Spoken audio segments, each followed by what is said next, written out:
الحمد للہ وحدہ والصلاة والسلام علی من لا نبی بعدہ اما بعد فاعوذ باللہ من الشیطان الرجیم بسم اللہ الرحمن الرحیم لو نشاء جعلناہ اجاجا فلولا تشکرون افرأیتم النار التي تورثون اانتم انشأتم شجرتها ام نحن المنشئون نحن جعلناها تذکرة ومتاعا للمقوین فسبح باسم ربک العظیم۔ کیا تم نے کبھی سوچا اس آگ کے بارے میں جسے تم روشن کرتے ہو؟ کیا تم نے اس درخت کو بنایا جس سے وہ آگ نکلتی ہے، یا ہم اسے پیدا کرنے والے ہیں؟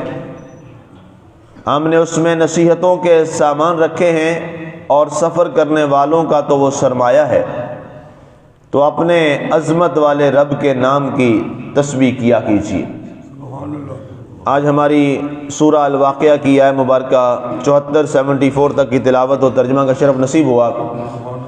سامعین، گزشتہ درس مبارک میں ہماری گفتگو چل رہی تھی پانی کے حوالہ سے کہ رب ذوالجلال نے فرمایا کہ پانی ہم نے تمہارے لیے اتنی بڑی نعمت پیدا فرمائی ہے۔ اس پر تفصیلی آپ نے قرآن پاک کی گفتگو سماعت کی۔ اس کے بعد اللہ تعالیٰ اپنی ایک اور عظیم نعمت کا ذکر کر رہا ہے۔ رب ذوالجلال نے ارشاد فرمایا افرأیتم النار التی تورون، فرمایا کیا تم نے کبھی سوچا کہ یہ آگ جسے تم روشن کرتے ہو، اس آگ کو پیدا کرنے والا کون ہے؟ آج تو ظاہر ہے یہ جدید دور آ گیا، الیکٹریسٹی، بجلی کی دریافت ہو گئی۔ اس سے پہلے دنیا کے اندر روشنی کرنے کا ایک ہی ذریعہ تھا اور وہ آگ تھی۔ آگ لوگ جلاتے تھے۔ سب سے پہلے روشنی کے لیے لکڑیاں استعمال ہوتی تھیں، بہت زیادہ لکڑیوں کو جلایا جاتا اور اس کے ذریعے روشنی کی جاتی تھی۔ پھر اس کے بعد تھوڑی سی جدت آ گئی تو تیل کو جلایا جانے لگا، لیکن وہاں بھی آگ تھی، آگ کے ذریعے روشنی کی جاتی۔ مٹی کا تیل آ گیا، دوسرے تیل آ گئے، ان تیل کو جلا کر روشنی حاصل کی جاتی اور وہاں بھی روشنی جو دیتی تھی وہ آگ ہوتی تھی۔ تو ایک بڑے عرصے تک اور کئی صدیوں تک روشنی کا ذریعہ جو ہے وہ آگ رہی۔ آگ کے ذریعے پھر جدید دور میں اسی آگ کو روشنیوں میں بدلا گیا۔ بے شک اس کے اندر بھی آگ ہی ہے، لیکن اس آگ کی کنڈیشن کو بدلا گیا ہے۔ تو اللہ تعالیٰ نے ارشاد فرمایا کہ اے لوگو، کیا تم نے اس آگ کو دیکھ کر کبھی یہ سوچا ہے کہ اس آگ سے جو تم روشنی حاصل کرتے ہو، اس آگ کو روشن کرنے والا کون ہے؟ اس کے بعد ارشاد فرمایا اَأَنْتُمْ أَنشَأْتُمْ شَجَرَتَهَا أَمْ نَحْنُ الْمُنشِئُونَ، فرمایا آگ جس چیز سے جلتی ہے وہ لکڑیاں ہیں، اور لکڑیاں کہاں سے حاصل ہوتی ہیں؟ درختوں سے حاصل ہوتی ہیں۔ فرمایا ان درختوں کو اس کائنات میں اگانے والا، پیدا کرنے والا، بڑے بڑے درخت لکڑیوں کی صورت میں تبدیل کرنے والا کون ہے؟ ایک چھوٹا سا بیج ہوتا ہے، ایک چھوٹا سا بیج ہے، اس بیج کو بویا جاتا ہے اور اس میں سے برگد جیسے بڑے بڑے درخت جو چند جگہوں پہ نہیں، کئی کنالوں تک محیط ہو جاتے ہیں، اور اس کے جناب آپ دیکھیں کتنے بڑے بڑے تنے اور کتنے بڑے بڑے آگے اس کے ٹہنے، اتنے بڑے بڑے ٹہنے جو ہیں وہ آپ کو درختوں کے یہاں پر بڑے بڑے درخت ایسے ہیں۔ برگد کا درخت دیکھ لیجئے، پیپل کا درخت دیکھ لیجئے، شیشم کا درخت دیکھ لیجئے، کیکر کا درخت دیکھ لیجئے، بے شمار ایسے درختوں کے نام ہیں۔ سمبل کا درخت دیکھ لیجئے۔ یہ وہ درخت ہیں جن کے چند ایک جو میں یہاں پر ہمارے علاقہ جات میدانی علاقوں میں بھی ہوتے ہیں ان کا میں نام لے رہا ہوں۔ اگر پہاڑی علاقوں میں اور پتھریلے علاقوں میں چلے جائیں تو وہاں آپ کو ایسے ایسے درخت ملیں گے کہ جن کے کئی 100 فٹ تک بلندی ہے، عروج بام تک، آسمان کی بلندیوں کو وہ چھوتے ہیں۔ اور سیدھے اسٹریٹ جا رہے ہیں، اور وہاں پر لوگوں کے پاس جلانے کے لیے کوئی گیس وغیرہ کچھ نہیں ہے، وہ لکڑیوں کو آج بھی اس دور میں بھی 2021 میں بھی وہ لوگ وہاں سے لکڑیاں کاٹتے ہیں اور لکڑیوں سے وہ آگ جلاتے ہیں، لکڑیوں سے وہ روشنی کرتے ہیں، لکڑیوں سے وہ کھانا بناتے ہیں، لکڑیوں سے وہ اپنا پانی گرم کرتے ہیں نہانے کے لیے، وضو کے لیے، اور ان کا سارا دار و مدار آج بھی اس لکڑی پہ چل رہا ہے۔ اللہ تعالیٰ نے فرمایا اے لوگوں، کبھی تم نے غور کیا ان درختوں کو پیدا کرنے والا کون ہے؟ وہ اللہ کی ذات ہے۔ اور ایک پورا یہ جو نادرن ایریاز ہیں ان کا روزی کا اور ان کا بزنس کا پورا جو سسٹم ہے وہ آج بھی درختوں پہ چل رہا ہے۔ لکڑی بیچی جاتی ہے، اس سے زر مبادلہ کمایا جاتا ہے، لکڑی کاٹ کر لوگ اس کو بیچتے ہیں، اس سے وہ اپنی روزی روٹی کا بندوبست کرتے ہیں۔ یہاں آگ سے بڑھ کر آگے تک بات چلی گئی۔ اس دور میں اس وقت بھی آپ دیکھیں سب سے جو مہنگی ترین آپ کو چیز ان پروڈکٹس میں آتی ہے وہ لکڑی ہے۔ اب کبھی جا کے ساگوان کا ریٹ پتہ کریں بازار میں، آپ کو اندازہ ہو جائے گا کہ کتنا مہنگا ترین ہے، سونے کے بھاؤ میں ہے جناب یہ۔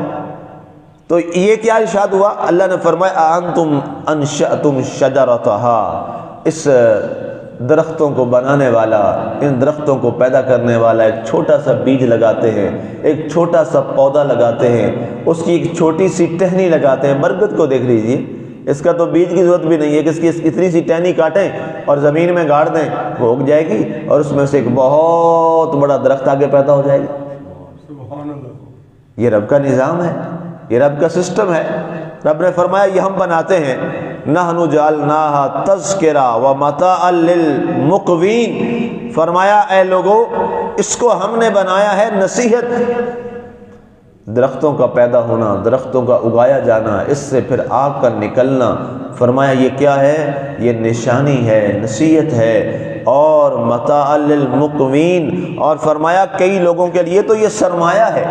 جیسے میں نے عرض کیا کہ نصیحت تو ہے ہی ہے، ہم سب کے لیے نصیحت ہے، ساری انسانیت کے لیے نصیحت ہے۔ درخت کا پیدا کیا جانا، درخت سے آگ کا نکلنا، اس سے پھلوں کا نکلنا، اس کا کئی کام میں آنا، کئی اور چیزوں میں استعمال کیا جانا، یہ ساری کی ساری چیزیں کیا ہیں؟ یہ ایک ہمارے لیے نشانی تو ہے ہی، نصیحت تو ہے ہی، اس کے ساتھ اللہ نے فرمایا لوگوں کے لیے ہم نے اس کے اندر نفع بھی رکھ دیا ہے، لوگوں کے ہم نے کاروبار چلا دیے اس کے ساتھ، لوگ اس کے ساتھ اپنے پیٹ کی تسکین کرتے ہیں، اپنے بیوی بچوں اور اپنے گھر والوں کے وہ روزی کا بندوبست کرتے ہیں۔ ایک پوری ہماری کمیونٹی ہے جناب یہاں پر جن کا کام ہی صرف لکڑی کا ہے۔ ہمارے زیادہ جو یہ پٹھان برادری ہے، اب یہ دوسرے کاروبار میں ڈائیورٹ ہوئے، ہم چھوٹے بچے چھوٹے چھوٹے ہوتے تب سے یہ ایک ہی کام کرتے تھے لکڑی کا، اور ان کے بارے مشہور تھا کہ ان کی وہ جو سرکنڈے اور کانوں کی بنی ہوئی کٹیا ہوتی ہے اس میں سے لاکھوں نہیں کروڑوں روپے نکل آتے ہیں لکڑی سے کمائے ہوئے۔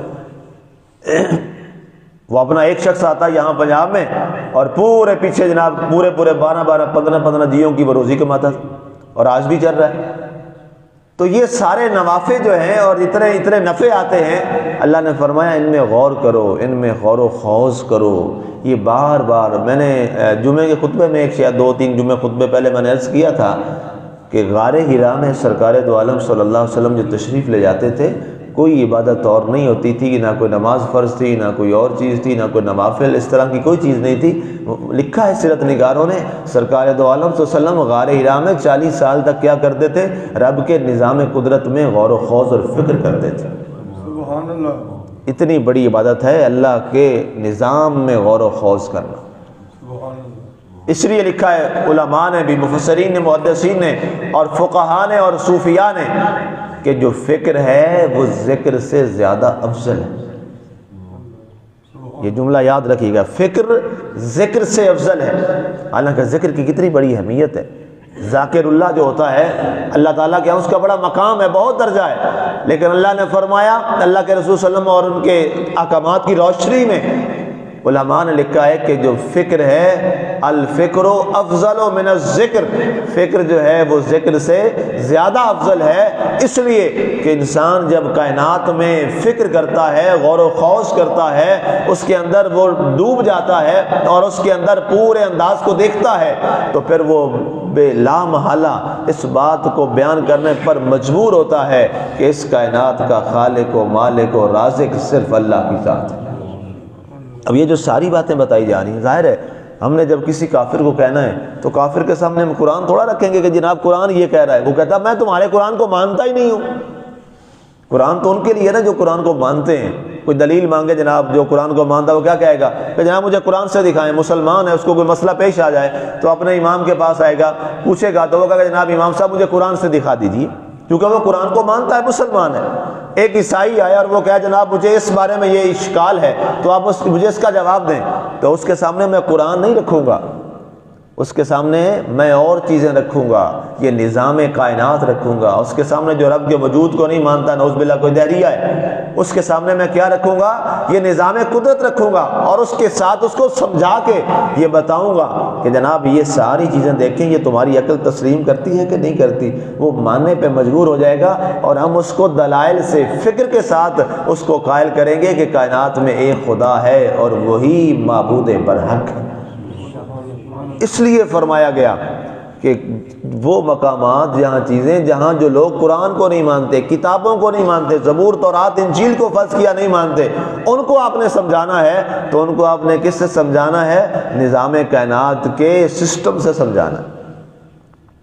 یہ بتائیں گے. اس لیے فرمایا گیا, کوئی آپ سے پوچھ بھی سکتا ہے کہ جناب آپ کیسے کہہ رہے ہیں کہ جو فکر ہے وہ ذکر سے افضل ہے, تو اس کے لیے آپ کو میں نے دلیل دی ہے کہ جہاں ذکر بھی کام نہ کرے, جہاں ذکر بھی کسی کو ایمان والا نہ بنا سکے, وہاں فکر ایسی چیز ہے جو اس کو صاحب ایمان کر سکتا ہے. اللہ کے رسول صلی اللہ علیہ وآلہ وسلم جب آپ نے اعلان نبوت فرمایا تو اس وقت آپ نے ان کو یہ نہیں کہ قرآن پڑھ کے سنایا تھا, وہ تو کہتے تھے کہ قرآن ہم مانتے نہیں ہیں, اس چیز کو تو ہم اقرار ہی نہیں کرتے. تو اللہ کے رسول صلی اللہ علیہ وسلم نے کیا کیا تھا, سب سے پہلے ان کے سامنے فکر رکھی تھی. فکر کیا تھی, حضور صلی اللہ علیہ وسلم نے اپنا کریکٹر ان کے سامنے رکھا, پھر فرمایا اس پہ غور کرو. پھر آپ نے ان کے سامنے نظام کائنات رکھا, فرمایا اس پہ غور کرو. اور پھر بڑے ایسے لوگ تھے جو اس نظام کائنات کی مثالیں جب آپ نے دیں اور آپ نے ان کو بتایا بھائی یہ بت ہیں, یہ پتھر ہیں, تم نے خود بنا لیے ہیں, تم نے رکھ لیے. سرکار ان سے یہ دلال, یہ ساری حدیثیں موجود ہیں سیرت میں. اچھا یہ تم نے بنا لیے, کیا اب تمہارے ہلانے کے بغیر یہ ایک سے دوسرے کا جا سکتے ہیں؟ وہ کہتے تھے نہیں. آپ نے فرمایا اچھا دیکھو یہ اتنے بے بس ہیں کہ یہ ہر چیز میں تمہارے محتاج ہیں, تو جو تمہارا محتاج ہو کیا وہ تم سے افضل ہو سکتا ہے؟ ان کا جی نہیں ہو سکتا. تو آپ نے فرمایا کیوں نہ وہ خدا ہو, خدا تو وہ ہونا چاہیے جو تم سے بھی افضل ہو, جو اپنے ماننے والے سے زیادہ افضل ہو. ایک شخص جو ہے وہ کسی کو مانتا ہو اور جو ماننے والا ہے وہ زیادہ افضل ہو اور جس کو مان رہا ہے وہ کم ہو, تو یہ کون سی ترتیب ہوگی؟ وہ تو پھر اس کو مان لینا چاہیے. تب آپ نے یہ باتیں ان کے سامنے فرمائیں تو جو ان میں ذی شعور لوگ تھے وہ مان گئے کہ واقعی محمد بن عبداللہ ٹھیک کہتے ہیں صلی اللہ علیہ وسلم. اور یہی واقعہ جو حضرت ابراہیم علیہ السلام کے ساتھ ہوا, حضرت ابراہیم علیہ السلام, وہ تو واقعہ قرآن میں نے باقاعدہ بیان کیا ہے. ابراہیم علیہ السلام گئے, جب وہ ساری قوم ایک میلے پہ گئی ہوئی تھی, آپ ان کے بت خانے میں گئے, آپ نے کلاڑا لیا اور سارے بتوں کو آپ نے توڑ ڈالا, اور آخر میں جو ان کا سب سے بڑا بت تھا اس کے گلے میں آپ نے کلاڑا لٹکا دیا. وہ آئے لوگوں نے کہا ما فعل ھذا بآلہتنا, یہ ہمارے معبودوں اور ہمارے خداؤں کے ساتھ یہ کس نے ظلم کر دیا. اور انہوں نے کہا وہ ایک ہی نوجوان ہے جو ہمارے بتوں کو برا کہتا ہے. حضرت ابراہیم سے اکیلے تھے جو توحید پرست تھے, اندازہ کریں ایک انسان, ایک اللہ کا نبی صرف. ان کا وہ نوجوان ہے جو ہمارے بتوں کو برا کہتا ہے, اس کو بلاؤ. بلایا گیا, ان سے پوچھا کہ ہاں جی افعلت ھذا بآلہتنا, ابراہیم تم نے ہمارے خداؤں کے ساتھ یہ حال کر دیا. بڑے غصے میں وہ لوگ. آپ نے فرمایا ان کے بڑے سے پوچھو. آپ نے یہ نہیں کہا کہ میں نے نہیں کیا, کوئی یہ نہ کہے کہ آپ نے جھوٹ بولا, آپ نے یہ نہیں کہا, یہ طریقہ ہے, ایک انداز ہے, فکر ہے. آپ نے فرمایا ان کے بڑے سے پوچھو جس کے گلے میں کلاڑا لٹکا ہوا ہے, تاکہ جھوٹ بھی, نبی کی زبان پہ کبھی جھوٹ نہیں آ سکتا. آپ نے یہ نہیں کہا کہ میں نے یہ نہیں کیا, آپ نے فرمایا ان کے بڑے سے پوچھو جس کے گلے میں کلاڑا لٹکا ہوا ہے. تو انہوں نے کہا ابراہیم تمہیں کیا ہو گیا, کیا یہ بھی بول سکتا ہے, اس کو کیا پتا, یا کیا یہ دیکھ سکتا ہے؟ آپ نے فرمایا جو نہ بول سکتا ہے, نہ دیکھ سکتا ہے, نہ اپنی حفاظت کر سکتا ہے, وہ خدا کیسے ہو سکتا ہے؟ خدا تو وہ ہوتا ہے جو اپنی حفاظت تو ہے وہ دوسروں کی حفاظت کرتا ہے, دوسروں کو بھی محفوظ رکھتا ہے, دوسروں کو بھی بچاتا ہے, اور اس کو پتا ہوتا ہے کیا ہوا ہے. جس پر وہ لوگ بیٹھ گئے, حیران ہوئے کہ نوجوان بات تو ٹھیک کر رہا ہے, بات تو درست کر رہا ہے. یہاں کوئی تورات زبور انجیل قرآن ہے؟ کچھ نہیں ہے. کیا ہے؟ فکر ہے، یہ فکر ہے۔ اب دلائل میرا خیال ہے یہ قرآن سے 2 میں نے دے دی ہیں، اس لیے کیونکہ جن کے پاس محدود سا چھوٹے سے علم ہوتا ہے نا جناب، وہ ان چیزوں کو پسند نہیں کرتے۔ ہمارے ہاں بد نصیبی یہ ہوئی ہے کہ سب سے زیادہ زیادتی ہمارے بر صغیر میں ممبر کے ساتھ ہوئی، اور اس وقت تک زیادتی ہو رہی ہے۔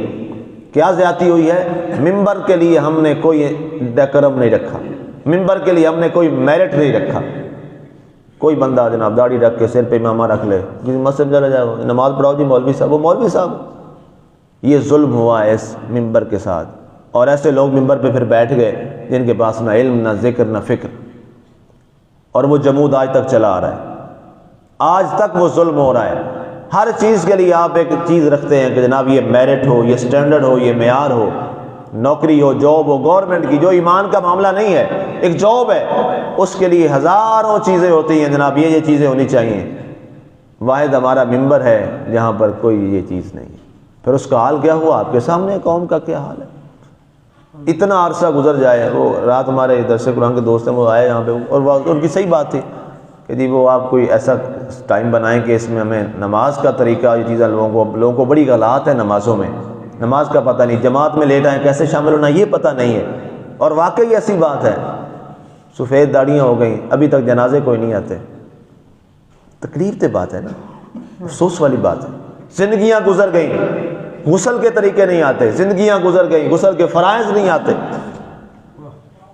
زندگیاں گزر گئی جناب، قرآن نہیں آتا، قرآن صحیح پڑھنا نہیں آتا، قرآن کی ٹرانسلیشن نہیں آتی۔ یہ کیا ظلم ہے؟ یہ ہمارے ممبر کے ساتھ ظلم ہوا، اور کیا ہوا؟ اور آج قوم تباہی و بربادی میں ہوتا کیا ہے؟ پھر اسی لیے مسجدوں سے جوتے چوری ہوتے۔ مسجد سے جوتا چوری ہو جانے کا کیا مطلب ہے؟ ہمارے اندر فکر ابھی نہیں آئی، ابھی فکر نہیں آئی، اس کو سمجھ ہی نہیں آئی کہ نماز میں نے کیا پڑھنی ہے اور نماز کرتی کیا ہے۔ کیا یہ فکر نہیں ہے کہ اگر نماز پڑھ کے جوتا چوری تو کسی نمازی نے کیا ہے نا جی، جو نماز پڑھنے آیا ہے، چاہے وہ چوری ہے، نماز تو پھر اس نے نہ پڑھی۔ یہی فکر پیدا کرنے کی آج ضرورت ہے۔ رات ایک بیچارہ وہ نیول سے، یہاں سے نیوی سے آیا، وہ جوتا نماز پڑھنے، تو کہتے میرے پاس آیا، کہتا جی میرا ایک بڑا نیا شوز تھا اور میں لے کے بھی اپنے بھائی کا آیا تھا، وہ میں نماز پڑھنے کسی نے اٹھا لیا۔ 3 بندوں کی چکی ہیں جی عشاء کو 3، یہ بتا رہے ہیں ہمارے خادم صاحب۔ تو یہ کیا ہے؟ یہ نماز، یہی فکر کی کمی ہے، یہی فکر کی کمی ہے اور بربادی ہے۔ کون سی اس نے نماز پڑھی اور کس کی نماز پڑھی؟ نماز کے بارے تو یہ ہے کہ نماز جب پڑھے تو ذکر کر لیا، فکر یہ ہے کہ اب کوئی ایسا جملہ یا عمل نہ ہو کہ اگلی نماز میں رب کے حضور جانا ہے میں شرمندہ نہ ہوں۔